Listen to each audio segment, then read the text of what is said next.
This is Orsi, the old guy at oldguytalkstome.com, a podcast dedicated to helping older guys create kick-ass lives for themselves and those that they love. Join me regularly as I share my interviews with experts on various topics that include anti-aging, sex, relationships, and other things that will help you create that life that you want. Now, I want you to do three things. First of all, I want you to subscribe so you don't miss any of this life-changing information. 2, share it with others. And 3, review. Be sure to do all 3. And now for our podcast. Now, I want to make sure that you do 3 things. 1, subscribe so you don't miss any of these episodes. 2, share it with your friends because you know they need to hear this information also. To get this stuff so they can have a kick-ass life. And 3, review this podcast. And if you've got a bad review, that's fine too. This is Orsi Official Old Guy from oldguytalkstome.com, a podcast dedicated to helping older guys create kick-ass lives for themselves and those that they love. And a lot of that has to do with stuff like, supplements, biohacking, fasting, not getting fat, and all those things. And I have the Shawn Wells with me today, the world's best formulator. And Shawn is a product formulator and expert in the fields of performance nutrition, longevity, fitness, and supplementation. He has a master's degree from the University of North Carolina, Chapel Hill. He studied nutritional biochemistry with a minor in exercise science. He's also a registered dietitian with a decade of experience as chief clinical dietitian in hospitals and skilled nursing facilities. He's also a certified sports nutritionist and has worked with celebrity clients and professional athletes. He's also a biohacktivist and Keto Authority. Shawn's faced and overcame significant obstacles with his own health, weight issues, depression, autoimmune conditions, Epstein-Barr, Fibromyalgia, and chronic fatigue syndromes, 2 cervical disc replacement, and a pituitary adenoma. They say everything happens for a reason, and in Shawn's case, his health problems led him down a winding path that required him to find science-based solutions, and they sparked his personal passion for biohacking. He's also the author of a book called Energy Formula, The Secrets Only a Biochemist and Dietitian and Certified Sports Nutritionist Could Know. And there'll be a note to ShawnWells.com in the program notes that you can help find. And he also works with clients individually. And so just because we're getting into this whole health thing, I got to read this medical disclaimer. And this is information only. Consult with an appropriate professional before starting any program. Do not be stupid. You are responsible for your own shit. The old guy's a capitalist and not a socialist weasel. He may be promoting stuff here and may be compensated. You can rest assured the old guy only promotes stuff he uses, and you will have different results. Now that my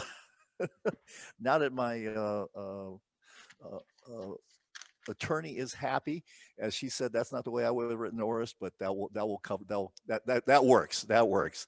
So Shawn, before we get into the thing, I always like to ask my guest on the program, what is the most important thing you've done today? I just talked to a friend right before this, and we had a very deep conversation over Zoom. And I think it's important to connect with other human beings that you have a deep relationship with. Intimacy being they see you in a vulnerable state and you see them in a vulnerable state. And I believe that's true intimacy and that's true friendship. And that is something that I try and manifest very often, is to have deep conversations, not just superficial ones. Mm-hmm.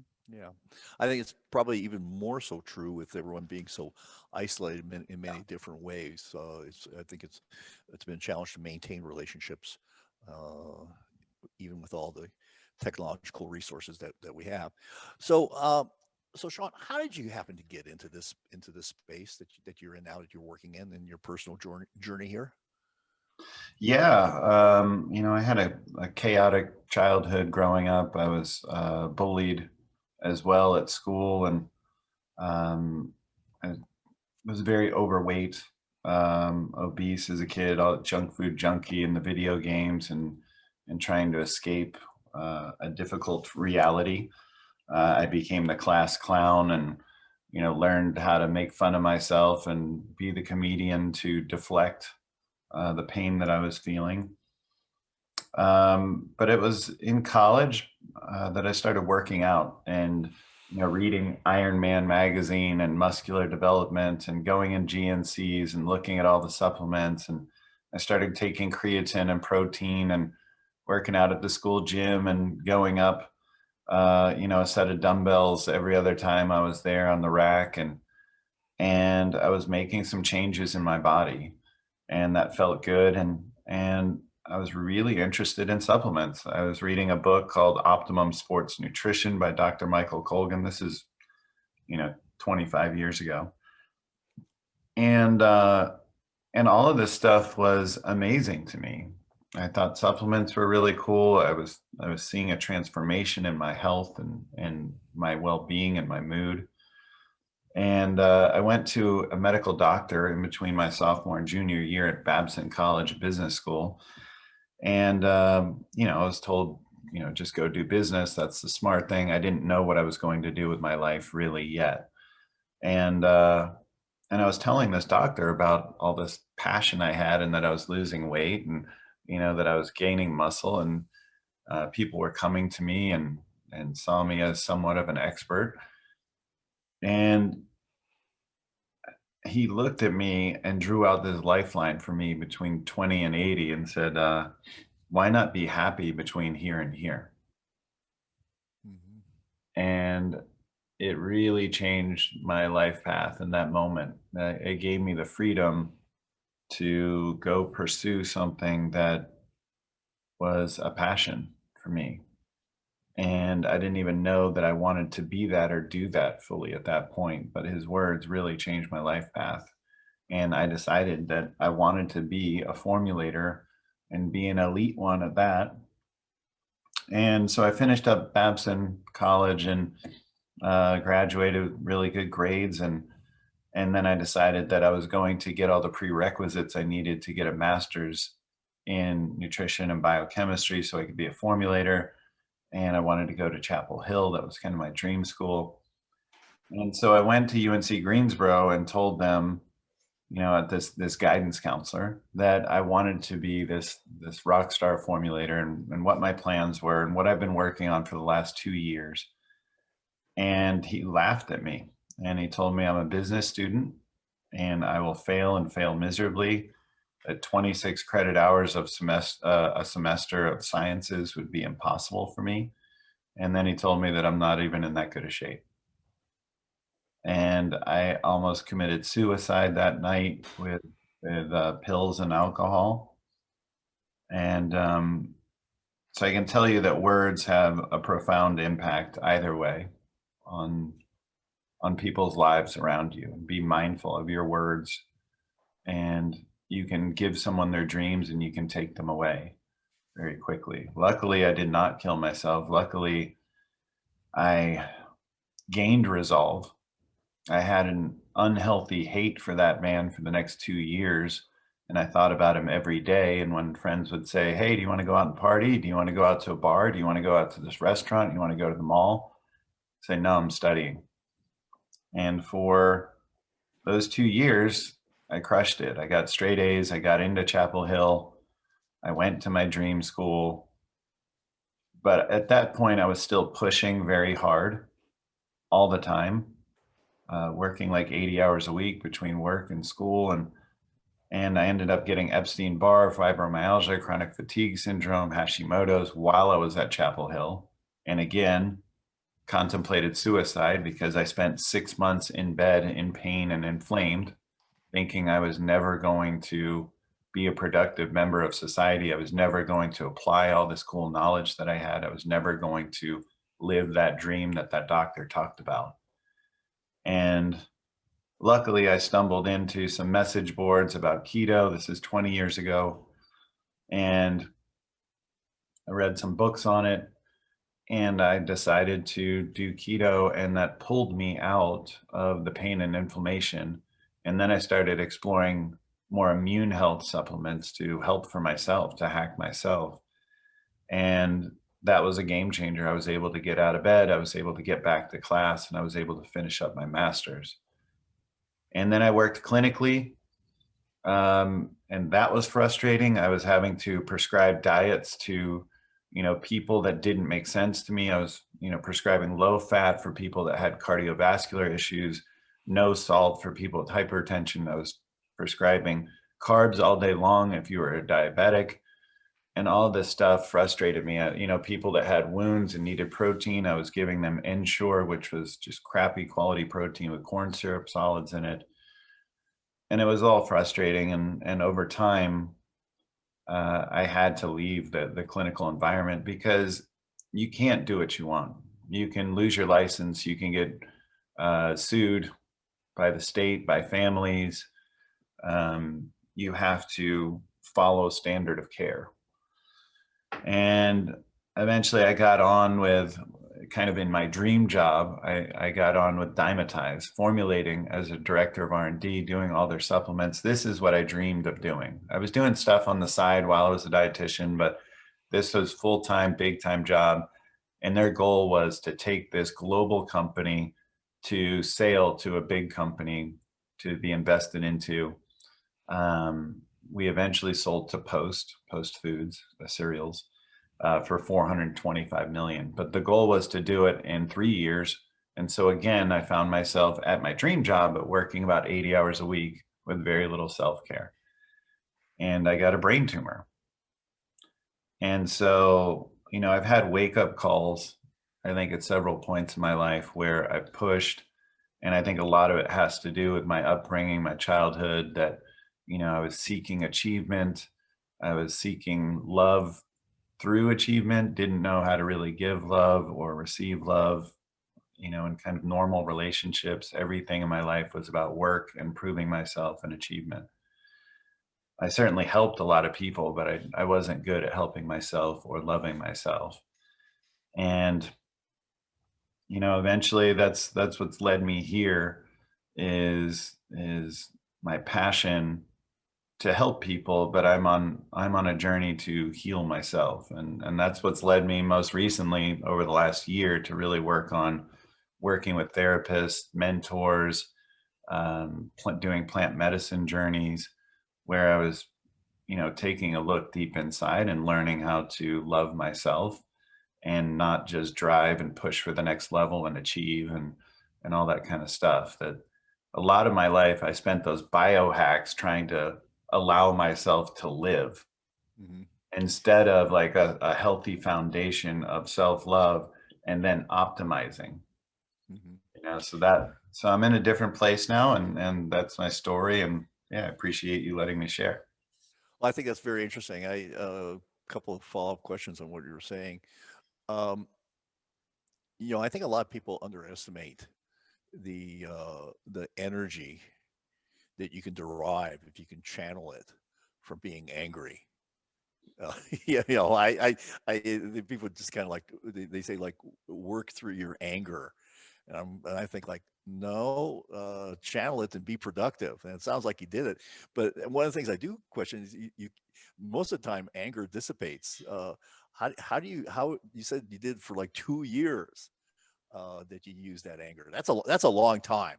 How'd you maintain that energy level and that focus on getting staying on course with what you wanted? I think all the hurt I had in my life, I at that point competitively trying to be better than others and not be a broken joke was like what was driving me. And I was not a very good person at that point. I remember a girl that I really liked when I was going to school at UNC Greensboro, getting these prereqs. And she was a very sweet girl. She looked up at me one day and she's just like, because I was being very sarcastic. And I think with my intelligence, I could be very cutting. And I didn't realize like quite how miserable I was at times. And she said, "You know what?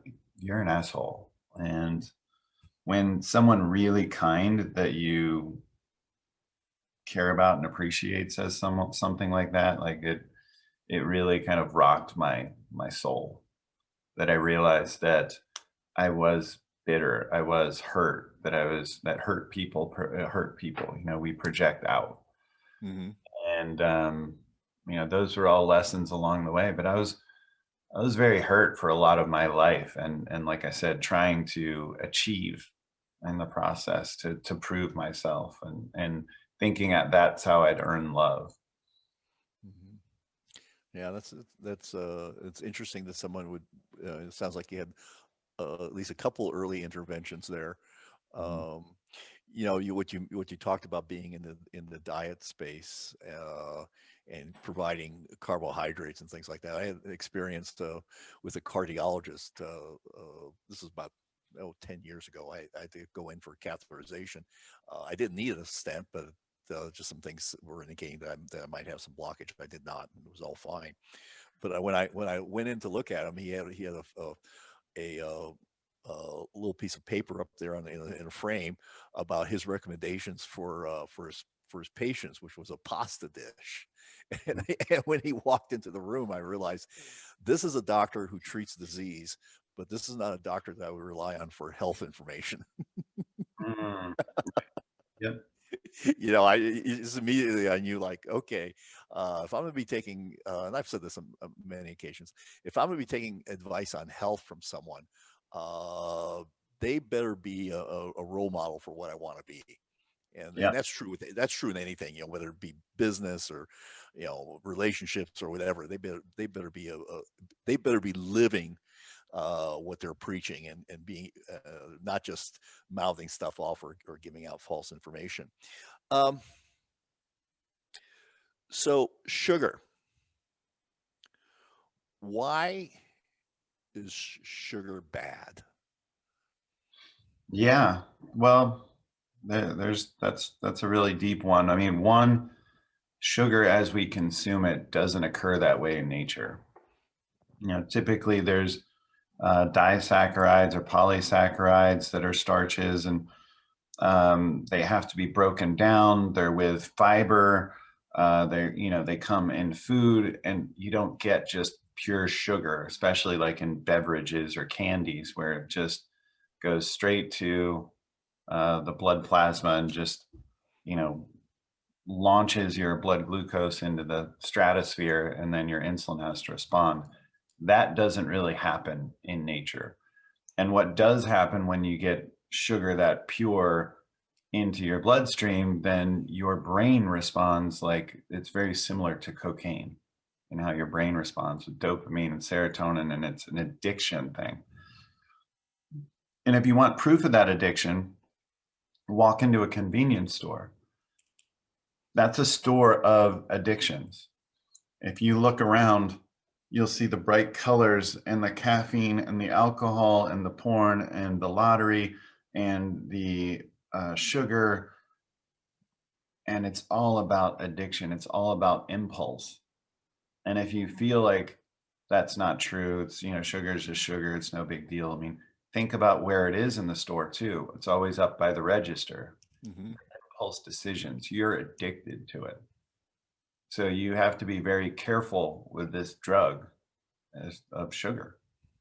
And beyond that, we have so much sugar in our diet, you know, as carbohydrate, as actual sugar, but then a lot of carbohydrates our body sees as sugar. So it's a lot higher than even the sugar that we're already consuming. That is, I think, close to 160 pounds a year on Hmm. average. So really, it's much higher than even our sugar content seems it is. And then we're too sedentary. You know, we don't do like a postprandial stroll, meaning like walking after you eat, that helps lower your blood sugar. We don't stay active. We don't have periods of fasting, which we used to call starving, when you just didn't have food available 24/7, 365 by Uber Eats, Grubhub, convenience stores, vending machines, and everything else, stocked refrigerators and pantries.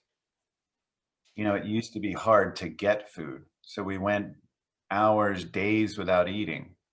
That would lower our insulin. That would make us metabolically flexible, where we're using ketones for fuel sometimes and using blood glucose for fuel other times. That's why I don't view the ketogenic diet as a diet or even a fad. Keto is a fuel source. Ketones are a fuel source, and we were meant to be dual fuel. We were evolved to be that way.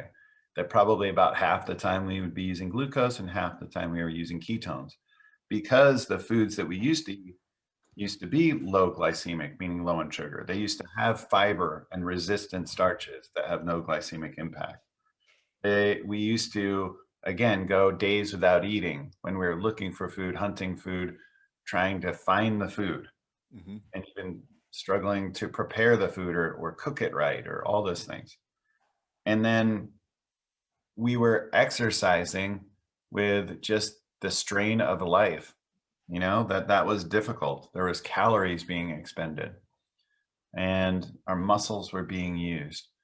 And so we would have been in ketosis quite a bit, and we would have had much lower blood glucose levels and much more insulin sensitivity. But because we're sedentary, because we have high glycemic diet, because there's not enough fiber or resistant starches, because we don't exercise enough, because we eat all day long every day, then this is now a problem. And we run into metabolic dysfunction where we have elevated levels of insulin, we have elevated inflammation, oxidation, glycation going on. We have faster biological aging than our chronological age.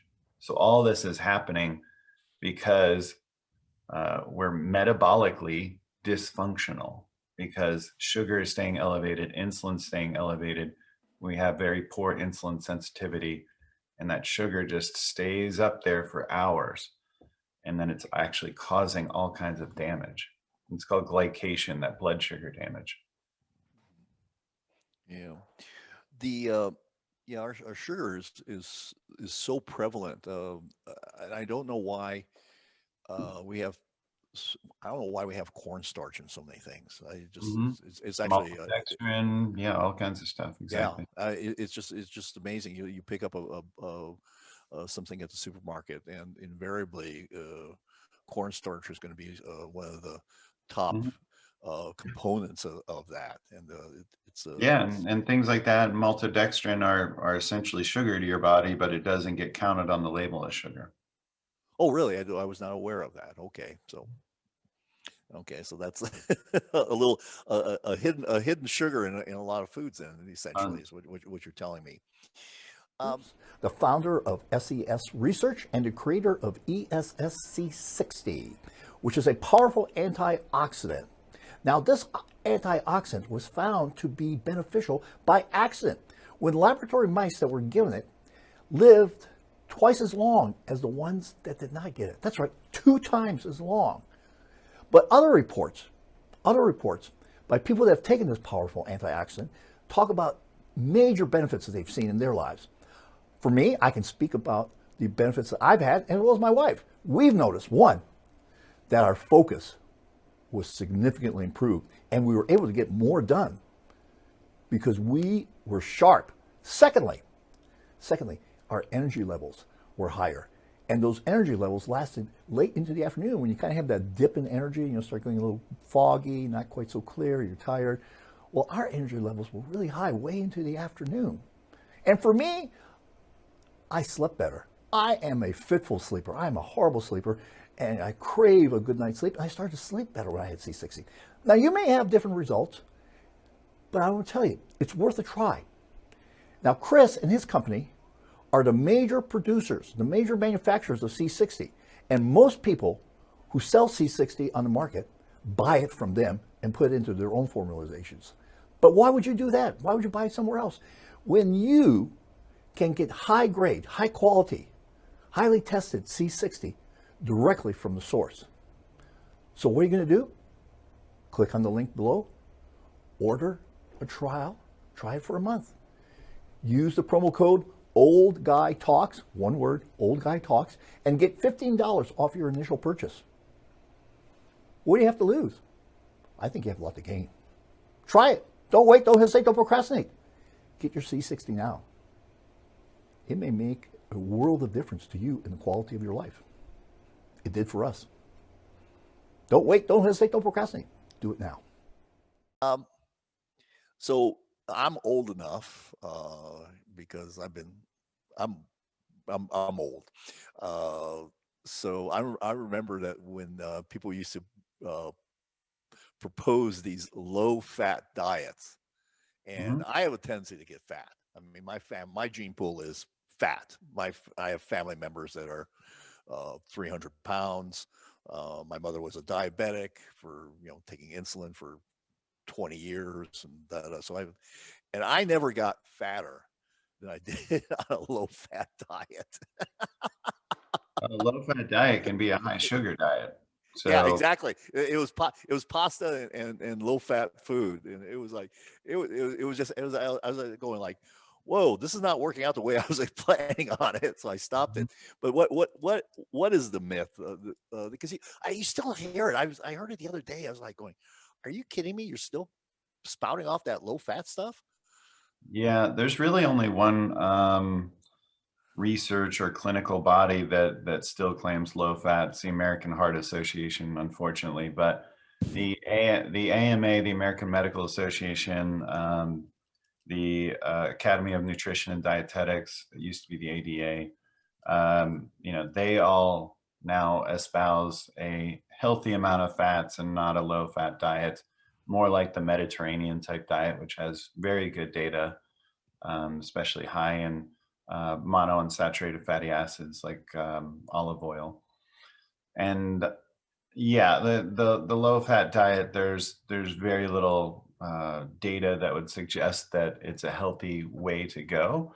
I think if you look at longevity data, um, not necessarily the ketogenic diet, because there's just not enough people doing that we have for lifetimes, but certainly when you look at Mediterranean style, maybe more like a 40-30-30 diet, where you have a lower carb, decent amount of protein, and a decent amount of fats, especially high in monounsaturated fatty acids, seems to be the healthiest way forward.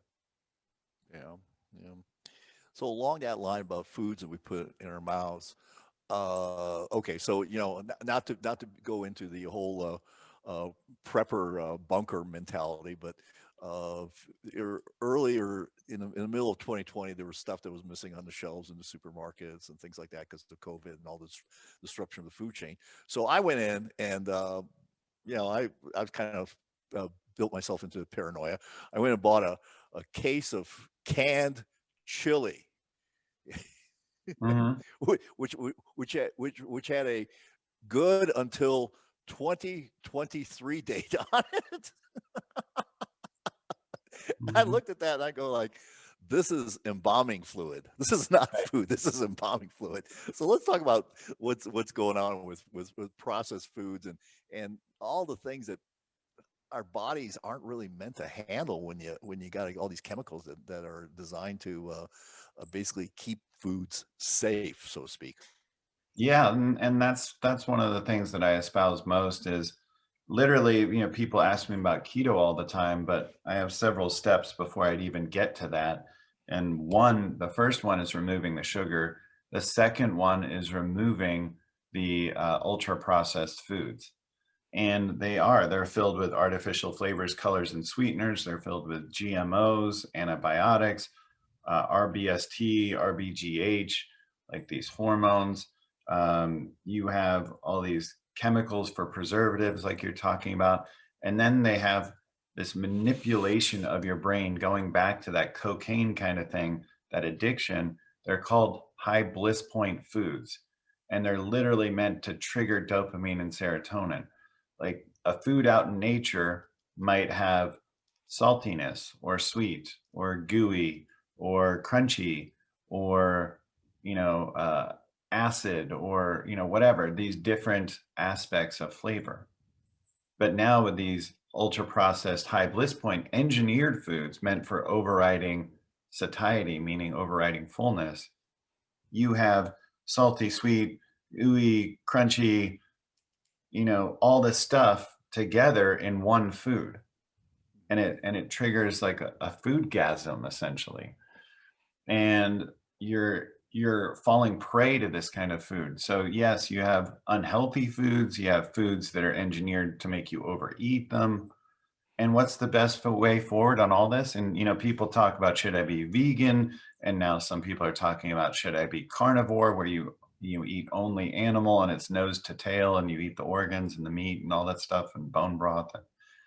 Honestly, anything in between, I feel like, is actually healthy if we're getting rid of the ultra processed food, the stuff in bags and boxes Mhm. in the middle of the grocery store, and we go to Whole Foods.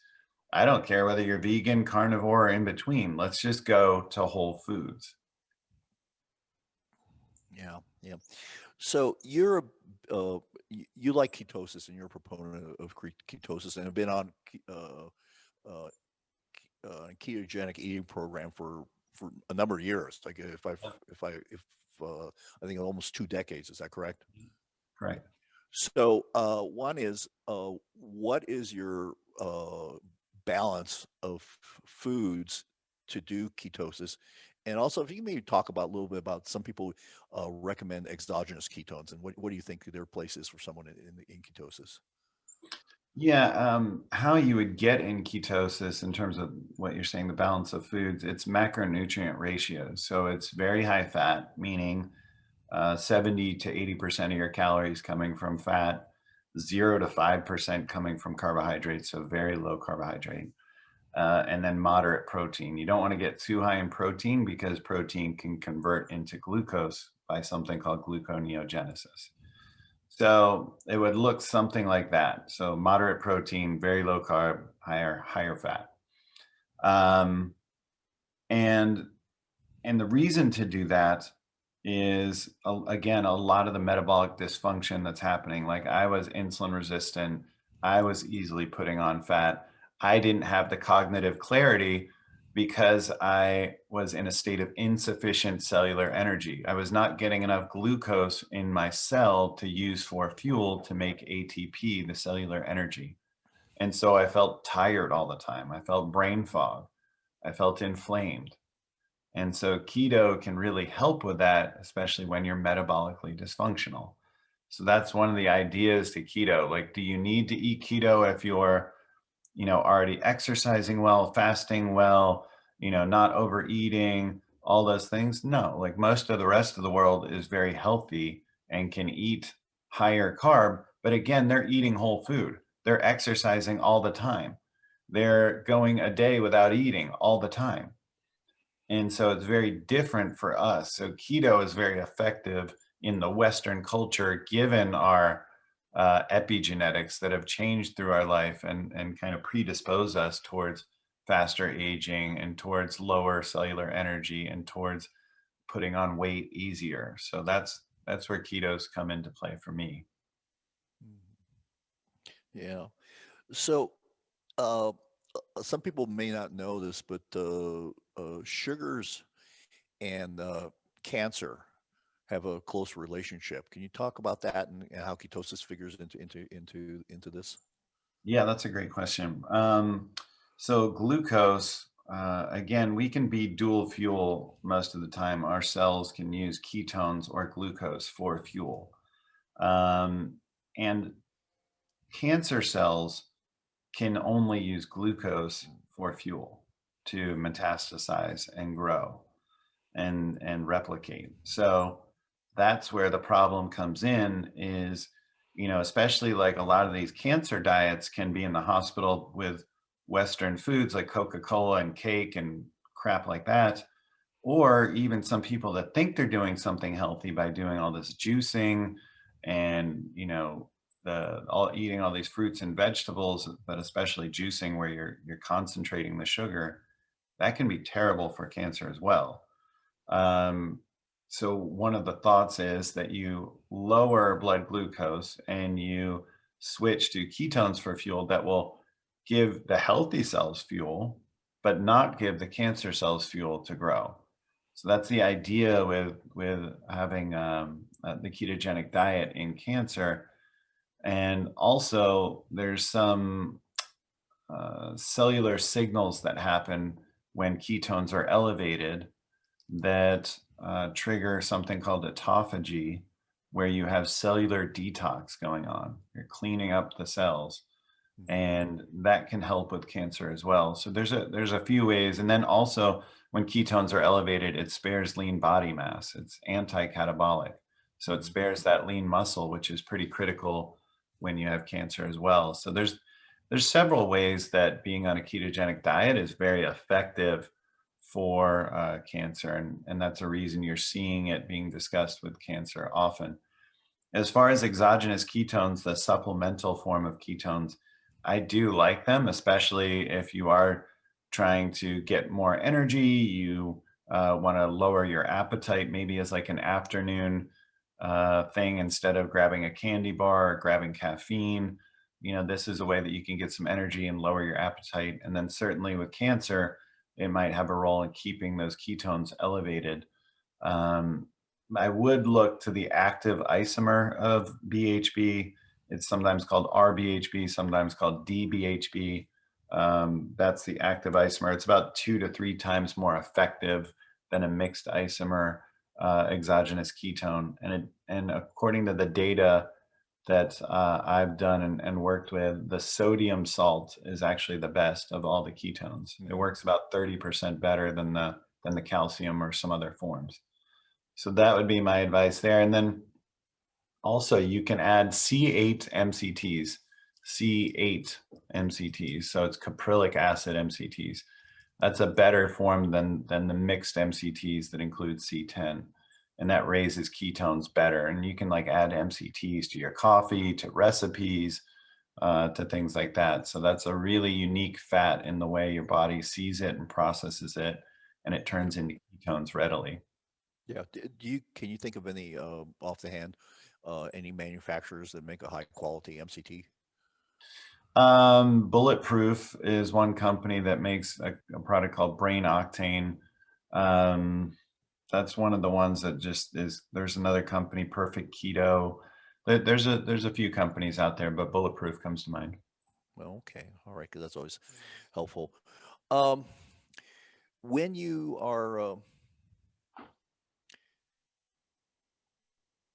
in a state where you're trying to do intermittent fasting, what's your time frames and what's important when you eat, and is what you eat important at what times? Very much. And all this stuff, by the way, I do cover in my book coming out April 1st, Energy Formula. You can go to energyformula.com, and I actually have a fasting guide that comes free with the book. The book's only 99 cents. It's 400 pages with 70 full color diagrams, over 100 citations. It also has a hidden chapter on natural movement. So you get a ton of stuff for 99 cents for the ebook, and you can get it all at energyformula.com. But as far as intermittent fasting, yes, there's intermittent fasting, there's extended fasting. I'm actually in the middle of an extended fast right now, and I'm going to 72 hours. So 3 days without eating. That's what I'm working on right now, with just electrolytes and fluids, stuff like coffee, tea, water with salt, etc. But intermittent fasting is when you have time restricted feeding. So that's like a period of not eating and a period of eating. So a very common one would be 16 and 8, where you have 16 hours not eating, 8 hours eating. And so a good period of time to do that, according to circadian rhythm, which is your body's sleep-wake cycle that goes with the light and dark of the sun and moon, that you naturally follow this rhythm with your hormones and your neurotransmitters and your appetite and your sleepiness and your wakefulness. It all goes in rhythm with the day and night. And so it's ideal that we have our eating window when it's daylight out. We're not nocturnal. We're not meant to be eating at night. We're not meant to be looking at blue light devices at night. We're not meant to be temperature controlled between 68 and 72 degrees, which has hurt our resilience. We're not meant to walk around on carpet and wood all day long. We're not meant to avoid the sunlight, not get fresh air, all those things, like our reality is a very altered one. I mean, we're meant to get the fresh air, the sunlight for vitamin D. We're meant to get the geomagnetic forces from the ground, the positive ions from grounding or earthing. And we're meant to get that light and dark that sets our melatonin. When we're looking at these blue light devices, the TVs and the phones and the tablets late at night, it actually blocks melatonin and impairs our circadian rhythm. The same is true when we eat late at night. So it's not healthy to be eating when it's dark out. So it's ideal if you make your intermittent fasting window during the daylight hours. So for me, it's from like 10 a.m. to 6 p.m. is my window to eat.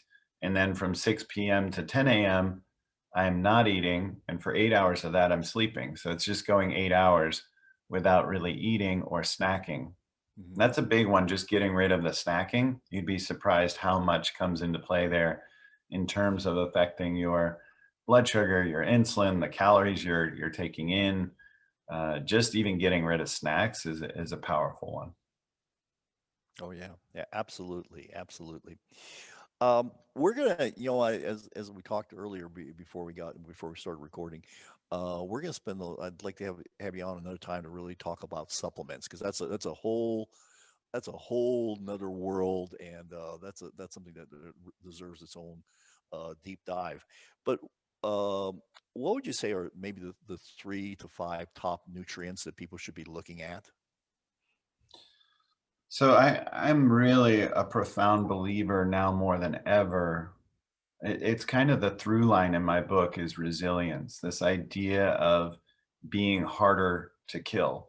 Right now, we are getting so sterile with, we want to use the alcohol wipes and the hand sanitizer, and we want the air cleaned, and we don't want to be around anyone coughing or sneezing. And if the food drops on the floor, it's dirty, get rid of it. All of this stuff is really impairing our microbiome, our immune system.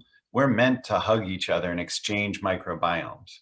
We're meant to get out in the dirt. There's bacteria out in the dirt that we're supposed to take in. Mm-hmm. We're meant to interact with animals like our pets, and get that interaction. And we're meant to have bacteria, different pathogens in our diet. For me, it's like we're meant to take our immune system to the gym. Exactly. So if we're healthy, we need to challenge it. There's something called eustress, EU stress, and distress. So there's a healthy area, if you look at a bell curve, and in the middle, it's called the Goldilocks zone. That means it's the perfect zone where our bodies are getting enough challenge. It's called hormesis, when we're getting challenged, and it's helping us get stronger. So that's called hormesis. We're becoming harder to kill. We're becoming more resilient. And just think about, like, again, like we used to be out in the cold. We used to be out in the heat all the time. We weren't thermically controlled 24/7, 68 to 72 degrees. We Yeah. become weak. Our immune systems are weak. Our resilience is weak. We're weak. We're mentally weak. And so it's important, like I look at these nutrients that make our resilience stronger, and it's called allostatic load in the body, your stress bucket. Like, and you can actually grow your stress bucket by these hormetic stressors, by things that are positive stressors. You can grow that bucket so you can take on more stress, like people 100 years ago, 200 years ago used to be able to take on, but people now can't.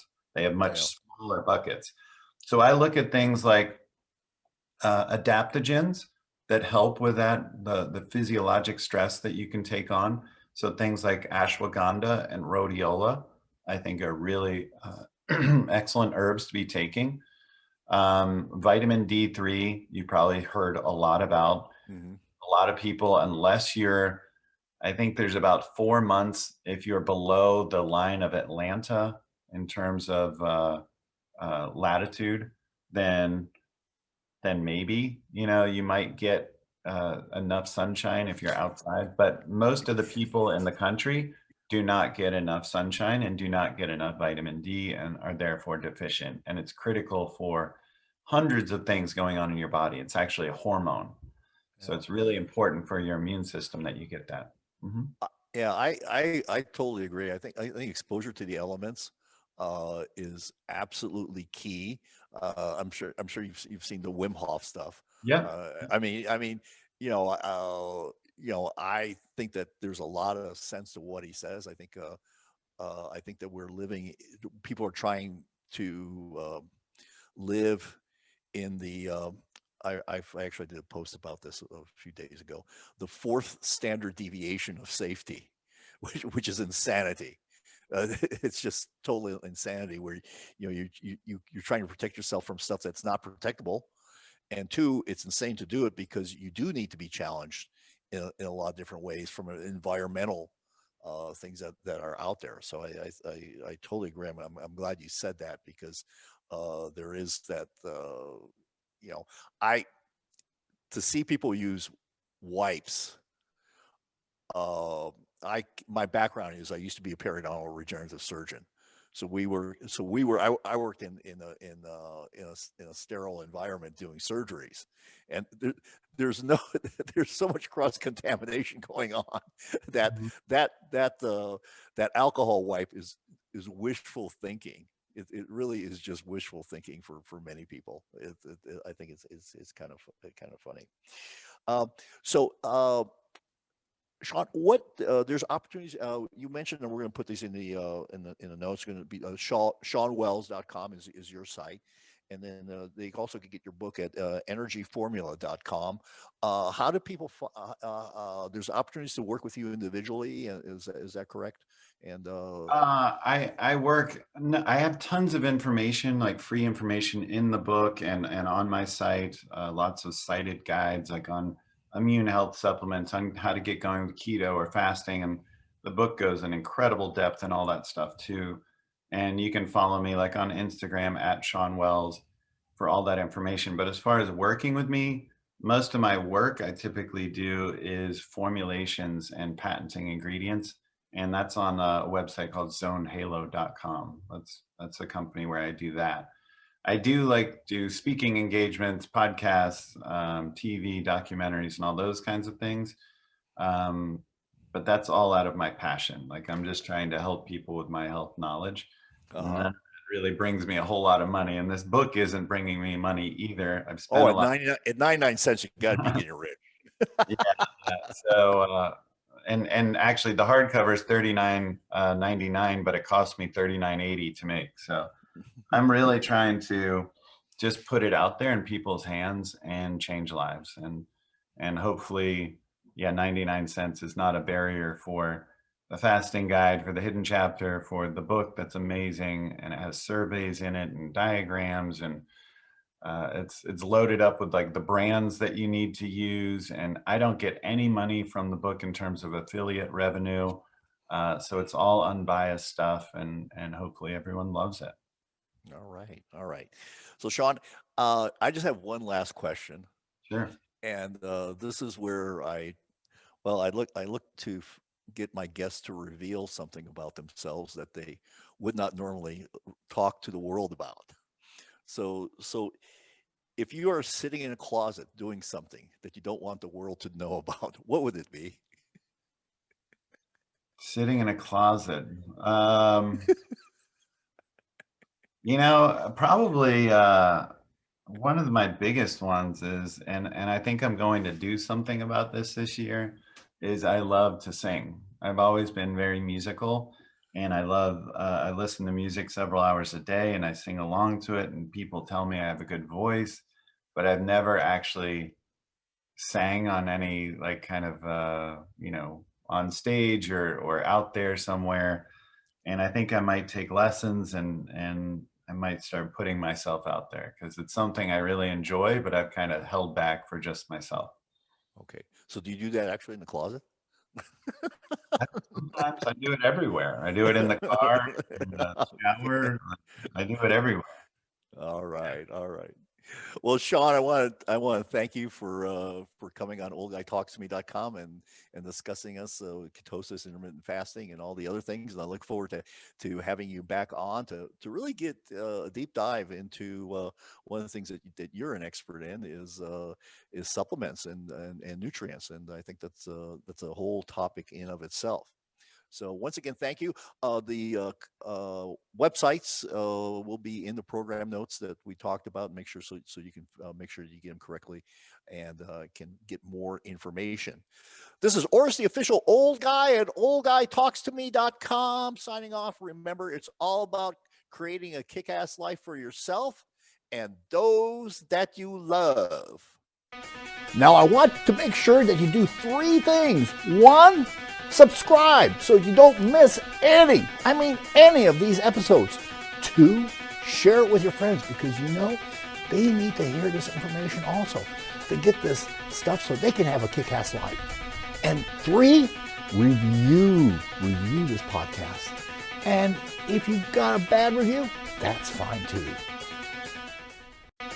Thanks for listening, and be sure to subscribe, share, and review. Until next time, remember, it's all about creating a kick-ass life for yourself and those that you love.